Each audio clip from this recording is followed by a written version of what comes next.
London, 1854. A woman knocks on a door in a quiet side street. She is carrying a baby wrapped in a thin blanket. She is not the mother. She hands the child over. She receives a few coins. She walks away and does not look back. This happens every single day across Victorian Britain, thousands of times. And most of these babies will never be seen alive again. This is not a rumor. This is not folklore. This is documented history, pulled from trial records, parliamentary reports, and newspaper archives of the time. Because behind the corsets and the top hats, behind the grand train stations and the gaslit streets, Victorian Britain was running one of the darkest systems ever built around children. A system so brutal that entire government departments had to be invented just to try and stop it. By the end of this video, you will understand exactly how a society that prided itself on morality and progress allowed thousands of children to vanish. And you will meet the woman at the center of it. A woman so calm, so respectable, so trusted with children, that authorities took years to realize she was one of the most prolific killers in British history. Stay until the end, because the final chapter of this story changed child protection law forever, and most people alive today have never heard how it happened. Let's begin at the beginning, with a law that was supposed to help the poor, and instead, it broke them. In 1834, the British Parliament passed something called the Poor Law Amendment Act. On paper, it sounds reasonable. It was designed to reduce the cost of looking after the poor. It said this: if you are poor and you need help, you cannot simply receive money or food from your local parish anymore. Instead, you must go and live in a workhouse. That sounds harmless. It was not. Workhouses were built to be miserable on purpose. The thinking at the time was cruel but deliberate. If workhouses were comfortable, poor people would choose to live in them instead of working. So conditions inside were made deliberately harsh. Families were split apart the moment they walked through the doors. Husbands separated from wives. Children separated from parents. Inmates wore uniforms. They ate the same thin gruel day after day. They performed hard, repetitive labor for hours on end. Now imagine you are a young, unmarried woman in this world. You have had a baby outside of marriage. Under the law of the time, the father has no legal obligation to support that child. None. The full weight of shame and financial ruin falls on the mother alone. Your choices are almost impossible. You can go into the workhouse, but that means losing your child to a different section of the building and losing whatever independence you still have. Or you can try to keep working, keep your job, keep some kind of life outside those walls. But here's the problem. If you're working as a domestic servant, which is one of the most common jobs for young women at the time, you usually live inside your employer's house. There is no room for a baby. Employers do not allow it. If they find out you have an illegitimate child, you can be fired on the spot. So what do? You do what thousands of desperate mothers did. You look for someone who will take your baby off your hands. Someone who advertises, in the back pages of the newspaper, that they will care for a child in exchange for money. This is where the story turns dark. Because this system had a name. It was called baby farming. A baby farm was not a farm in any literal sense. It was a woman, usually working alone from her own home, who took in unwanted infants for a fee. Some of these women were genuinely trying to help. Times were hard, and offering to nurse a child for a small weekly payment was, for some, an honest way to make ends meet during a crisis. Not every baby farmer was a monster, but the system itself was a breeding ground for horror. And here's why. There were two payment models. The first was a small weekly fee, paid by the mother for as long as the child stayed with the nurse. The second, more dangerous option, was a single lump sum payment. Pay once, and the baby farmer takes the child permanently. No more payments. No more questions asked. Think about the incentive that creates. If you are paid weekly, you have a financial reason to keep the child alive. But if you are paid once, in a lump sum, and the child is never checked on again, the financial incentive flips completely. Every day that child survives is a day you have to spend money feeding it, clothing it, caring for it. Every day it does not survive is a day you save. There was almost no regulation. No government inspectors checking on these homes. No registry of who was taking in babies. A woman could advertise in a newspaper under a fake name, collect a lump sum for a child, and simply disappear. Move to a new town. Take a new alias. Start again. Mothers who paid these lump sums rarely asked follow-up questions. Many were desperate to erase the shame of an illegitimate birth entirely. Some never wanted to see the child again.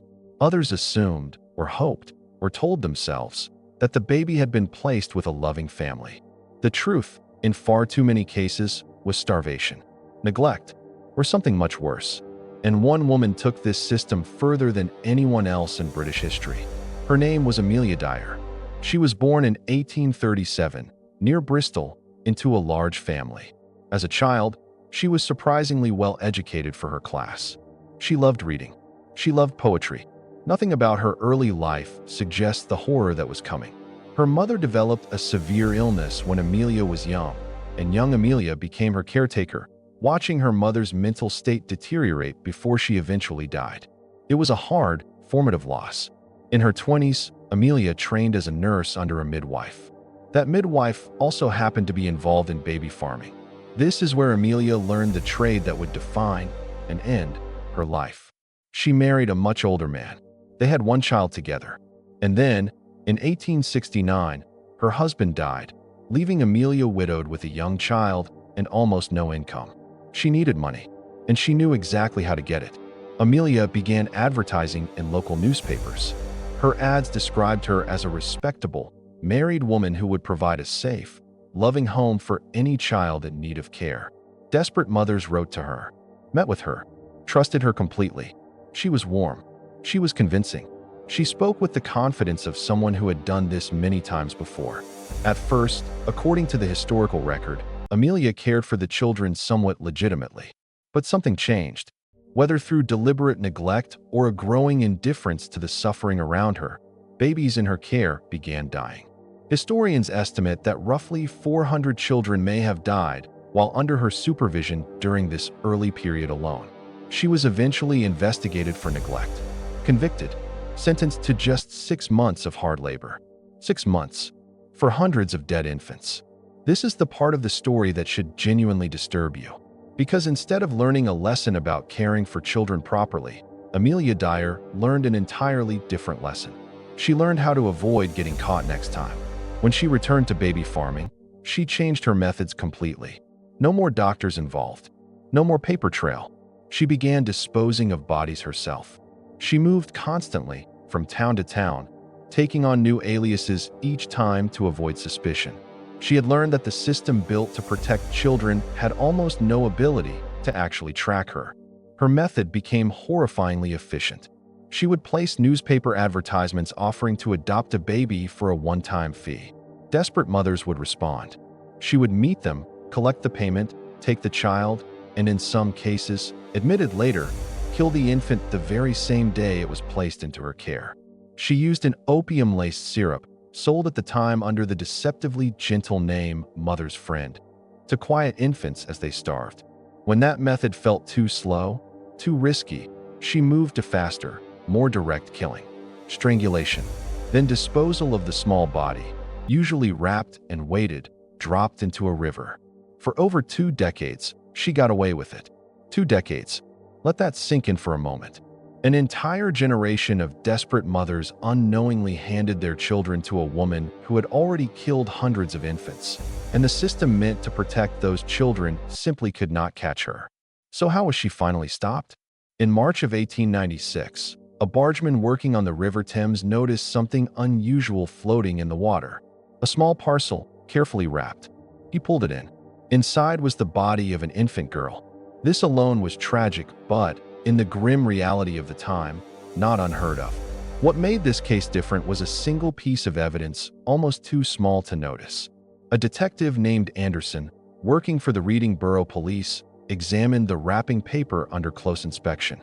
Faintly, almost invisibly, there was a name and an address written on it. It led directly to a house in Reading, occupied by a respectable-looking older woman, Amelia Dyer. Police placed her under surveillance. What they found, once they searched her home, was almost beyond comprehension. Evidence connecting her to the deaths of multiple infants. Letters from desperate mothers. Baby clothing that belonged to children who had never come home. She was arrested. She confessed, in writing, to some of the killings, while insisting her daughter and son-in-law had not been involved.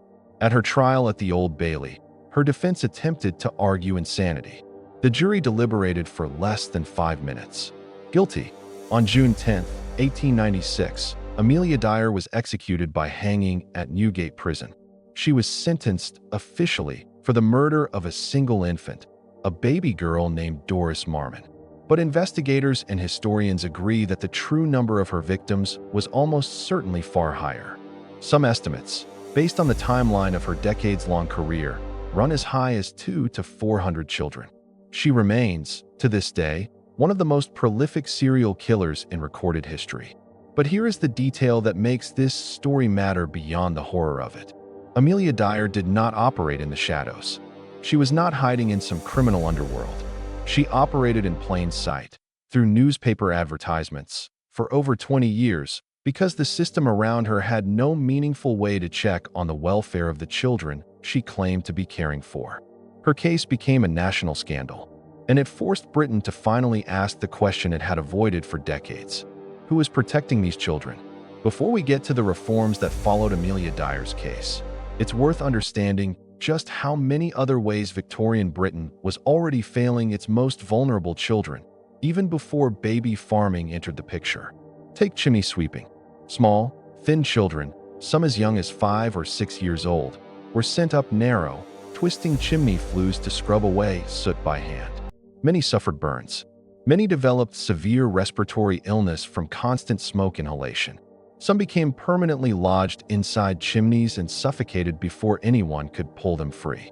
Or take the textile mills and coal mines that powered Britain's industrial boom.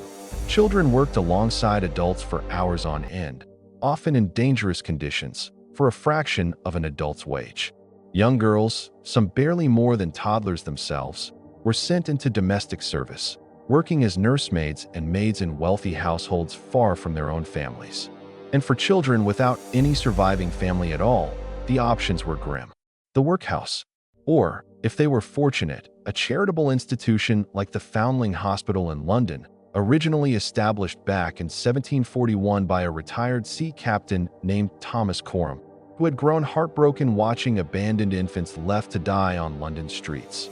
By the mid-1800s, his hospital had grown into one of the era's largest and most respected orphanages, but it could only take in a small fraction of the children who needed help.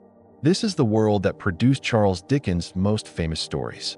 Dickens himself, as a child, was pulled out of school and sent to work in a blacking factory after his father was imprisoned for debt. That experience haunted him for the rest of his life, and it's part of why his novels are filled with orphaned, exploited, neglected children. Oliver Twist, Tiny Tim. These were not just literary inventions. They were reflections of a very real, very documented crisis playing out across Victorian Britain. Dickens wrote fiction, but the horror underneath it was real. Amelia Dyer's trial did not happen in a vacuum. For years before her arrest, a small group of reformers had already been fighting, slowly and with enormous resistance, to bring some kind of oversight to baby farming. One of the earliest turning points came decades before Dyer's case, when 2 separate horror stories emerged from London. In one case, an infant was taken to a workhouse and died shortly after from thrush and fluid on the brain, conditions linked directly to neglect. In another, a woman named Mrs. Harnett took in a newborn for a fee and fed it nothing but watered-down, nutrient-empty food until the child starved to death 18 days later. These cases, and others like them, led a group of concerned doctors and reformers to form what became known as the Infant Life Protection Society. Their goal was simple but, at the time, radical. Require baby farmers to register with authorities. Require some form of inspection. Create a legal record of who was caring for which children. The resistance they faced was intense, and for a strange reason. Some members of the suffrage movement actually opposed this early regulation, viewing it as government overreach into private domestic arrangements largely run by women. It took nearly 40 years of tireless campaigning before Britain passed the Infant Life Protection Act of 1871, a law that finally required the registration and inspection of women caring for multiple infants for payment. It was not enough on its own. Amelia Dyer proved that. She operated for another 25 years after that law passed, simply by staying under the radar, using aliases, and moving constantly. But her case became the final, undeniable proof that stronger protections were needed immediately. In the years that followed her execution, Britain tightened adoption laws significantly. Local authorities were given real power to inspect baby farms. And an organization founded just over a decade earlier, in 1884, called the National Society for the Prevention of Cruelty to Children, gained enormous public support and resources in the aftermath of the scandal. Around this same period, a doctor-turned-philanthropist named Thomas Barnardo had already begun building a network of children's homes specifically for London's most vulnerable orphans and abandoned children. His work, largely dismissed or underfunded in its early years, became one of the most important child welfare movements in British history, eventually growing into the organization that still operates today, over a century later, still working to protect vulnerable children. None of this reform came easily. None of it came quickly. It came because ordinary people, doctors, journalists, and eventually the public itself, refused to look away from what was happening to Britain's most defenseless citizens. So what do we take from all of this? Victorian Britain liked to see itself as the height of civilization. Grand architecture, scientific progress, a booming empire. But underneath that polished surface was a system that allowed thousands of children to fall through the cracks, and in the worst cases, allowed a woman like Amelia Dyer to operate for 2 decades in plain sight. The reforms that followed her case, birth registration requirements, adoption oversight, organized child protection societies, did not erase the past. They could not bring back the children who were already lost. But they built the earliest foundation of the child protection systems that still exist today, in Britain and in countries around the world. It's worth remembering that history like this is not just a shocking story to consume and forget. It's a reminder of how recently, in the grand scope of human history, children had almost no legal protection at all. And it's a reminder that protection only ever came because people refused to stay silent.